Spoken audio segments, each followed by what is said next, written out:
Hi, Anil Nair here. Previous year examination lo vachina question.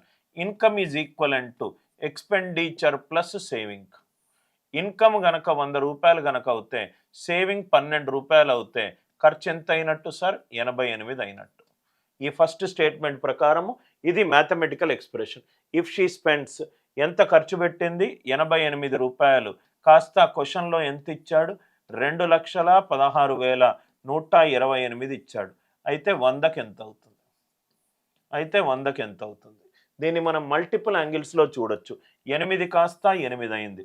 8 6ల 48 అంటే answer right most non zero digit 6 తోటి లబ్ధం అవ్వాలి. 1 6 are 6 అంటే answer right most non zero digit 6 ఉండాలి. ఇది కాదు అంటే ఈ రెండు దాంట్లో ఏదో ఒకటి ఆన్సర్. సో రెండు ఆప్షన్లు తీసేశాను.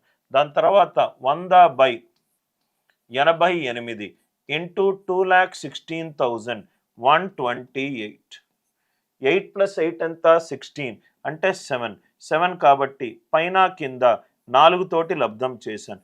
ఎందుకు చేశాను సార్? హారము డిజిటల్ సమ్ 1 ఉండాలి. హారము డిజిటల్ సమ్ 1 ఉండాలి.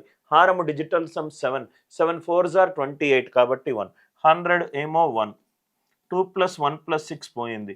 ఇది పోయింది. ఇది 2 into 4 divided by 1 4 2s are 8.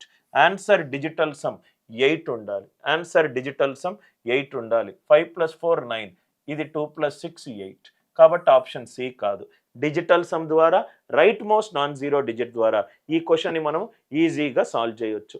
Concept నచ్చినట్టు అయితే వీడియోని లైక్ చేయండి, షేర్ చేయండి, ఛానల్ని సబ్స్క్రైబ్ చేసుకోండి.